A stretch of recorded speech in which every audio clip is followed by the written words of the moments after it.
Hello chess friends and welcome to Azarov's chess channel and welcome to the hyper accelerated Dragon Sicilian defense series. So in this series we see of course a very effective weapon while playing against e4, and today I wanted to start a new mini series. We solved our problems I think with this Moroxy bind. I created many videos in the Moroxy bind while playing this hyper accelerated Dragon Sicilian defense. So today we'll start to play against this so-called closed variation of the Sicilian. So the closed variations you see we have here in the previous moves e4, and of course our response is c5. So now your opponent can try to move knight on c3. This idea of whites is of course in the next move to play the move f4, and then after that knight on f3, and really start to have a very nice space advantage here on the king side, and try this early king side attack with this pawn. So again, I recommend you to play in our hyper accelerated Dragon Sicilian style with the move g6.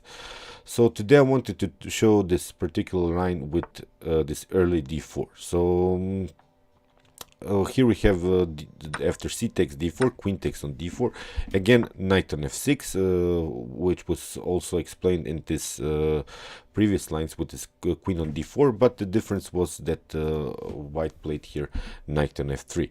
So in order to get a better understanding of this line, please try to watch first my introduction videos of this hyper accelerated Dragon Sicilian defense series.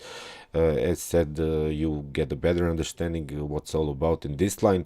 So here after knight on f6, white can try e5.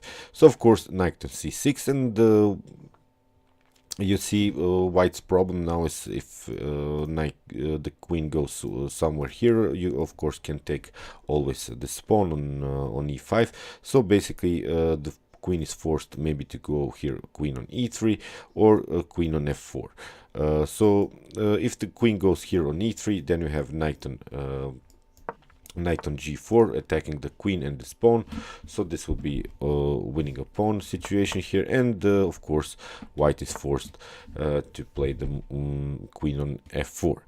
And here I don't recommend you to play the move knight on g8. This would be really a mistake, because you will have already played twice with your knight, and of course you would have also to develop the knight after that here on h6. So it would be a problem. So the best move, believe me or not, is the move knight on h5 here. So I really wanted to memorize this line, because of course now the queen has to redirect. So let's see now the continuation. If the queen goes here, queen on e3, and you don't have worries about this. Maybe after bishop on g7, if your opponent tries maybe g4, then you can play a very strong move d5. So if if white takes your knight on h5, then you have always this very good move d4.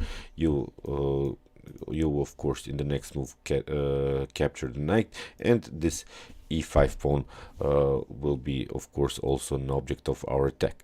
So you see, you don't have worries with this g4 move. It's really important here for you to realize, because so far it's not a threat, because we have always counterplay with this move d5. So the first instructive game that I wanted to show you, it was played by Vincent Collin against Alan Greenfield.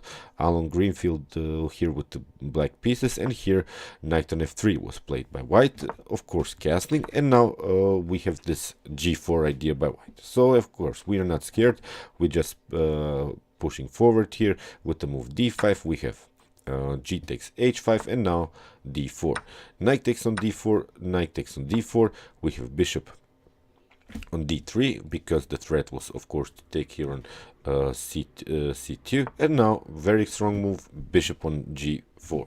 So you see white is already in troubles here. I hope you realize this is really an aggressive line against this close Sicilian setup by white. So of course we have opportunities to play here the knight on f3, and white will never castle in this game anymore. So here f4 was played. Now bishop on h5. Now we are pawn up simply, and of course we have very good development.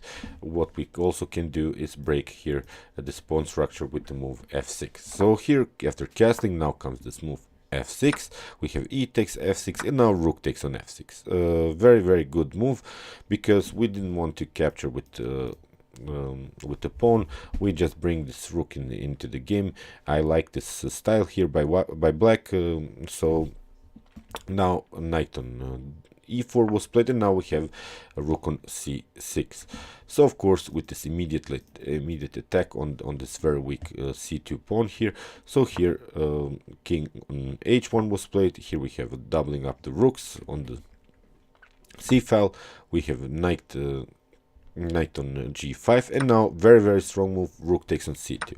We have bishop takes on c2, now rook takes on c2, and I hope you realize that white has here many problems on this light square. So basically what we want to do is somehow bring the bishop or the queen here on this very good diagonal. So here queen on e4 was played. Now bishop on e2 attacking the rook. We have rook on e1, now bishop on b5, queen takes on e7, and now bishop on c6, king on g1, and now queen on d5. In this position, white resigned, because there's no way to prevent anymore this queen on g2 threat here. So white cannot create any more checks here.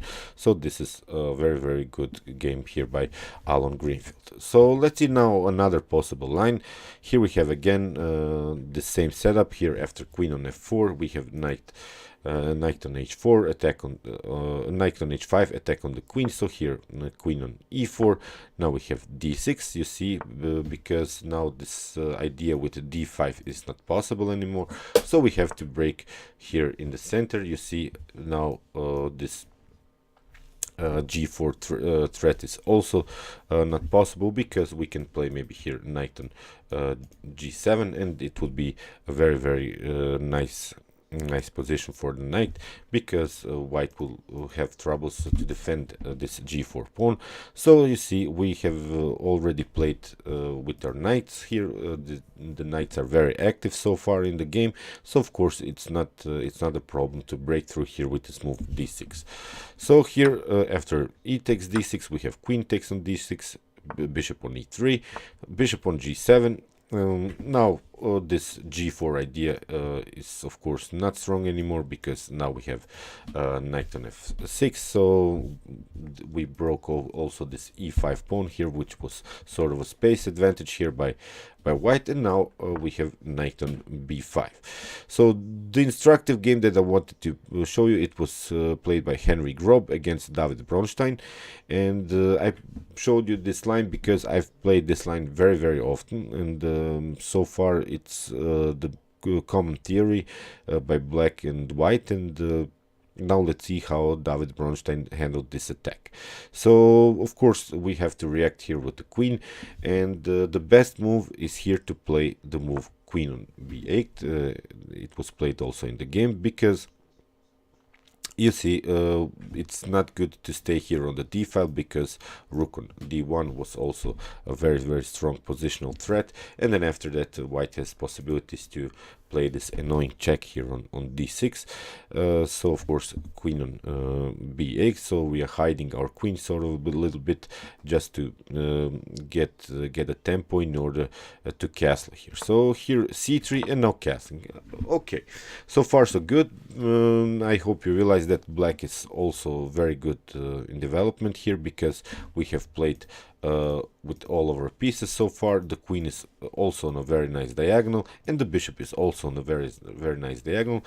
But of course we want to bring this bishop and the queen more active into the game. At first we want to get our queen from this 8th rank. Of course we want to get a better diagonal or a better file for the queen. So here bishop on e2 was played. Now we have a6 attacking the knight on d4, knight takes on d4, bishop takes on d4, and now very strong move, bishop on f5, queen on e3, and now very nice idea here knight on f4 with this threat of the fork here on g2. So here king on f1 was played, and now also a very good move e5. So you see, David Bronstein plays really aggressively. White played many moves with the queen. We have gained now a couple of tempos. We have also, of course, a better activity. Now the rooks can go here on this semi-open files, and well, white has troubles to develop his knight and rook here. So bishop on c5, rook on d8 was played, and now g4. So it's too aggressive, I think, here for by white. Here bishop on e6, very good idea. Of course, we can play now the bishop on an even better diagonal here on d5. h4 was played, queen on c8, f3, and now queen on c6. The pieces are perfectly in perfect harmony here by black. All of these pieces are best squares. The bishop is good. The dark square bishop is also good. We have also very good knight here on f4, and of course we have now possibilities to play with a rook. So rook on h2 was played, rook on c8. The bishop has to react here. Bishop on a3, b5. Now we want to break the position somewhere, open some files, because white is really lacking of activity here. So king on f2, now knight on d5, attacking the queen. Queen on e4, now f5. You see, it's really easy to find the best moves now in this line, because every move by black is simply an attack, and I really like this setup here by David Bronstein that was played. Queen on b1, and now a5. c4, we have b takes c4, and now h5. White desperately wants to create sort of a attack here on the castle king, but his king is more endangered here. I hope, of course, on the square f2 we have possibilities also to play moves as queen on b6. So now knight on f4, bringing the knight again on this very active square. So here we have queen on c2, and now e4. Simply break through. Now we have also possibilities to put our knight on an even better square here on d3. So here h takes g6, h takes g6, and now rook on d1. Rook takes on d1, bishop takes on d1, and now knight on d3, finally with a check. So this knight is not going anywhere anymore. It's really this octopus knight that I always love to say. It's really fixed on the third rank, and it's the best piece now on the board. King on f1, f takes g4. We have f takes g4, and now the rook can come here very good through the square f7 into the game, and white is basically lost here. So queen on a4, rook on f7 with the check. We have king on e2, and now bishop on g4 with the check. King on d2, c3, king on e3, and now queen on b6, king on e4, and now queen on e6. Here is the checkmate. So you see, this is a really nice attack here by David Bronstein. I really like this game because it's really aggressive against this against white's try to play this close Sicilian, and I hope you won't have troubles while playing against this setup by white. So just let's now go back again. I want you just to memorize after this: queen on d4, knight on f6, e5, knight on c6, attacking here. Of course, white has only this move, queen on f4, because you see in our previous lines with this exchange lines we had the knight on f3. So now white doesn't have this knight on f3, so of course this e5 is really an object of our attack. So now after this queen on f4, I recommend you to play the move knight on h5, and of course don't worry about this g5 move. It can always be met with maybe d6, or in some occasions with the move d5. Okay, I hope you realized this line and enjoyed this video. Meanwhile, you can watch my other hyper accelerated Dragon Sicilian videos, and you can also watch my Qxd4 series if you have troubles while playing against d4, and you can also subscribe to my channel. Thanks you for watching, and chess is the best.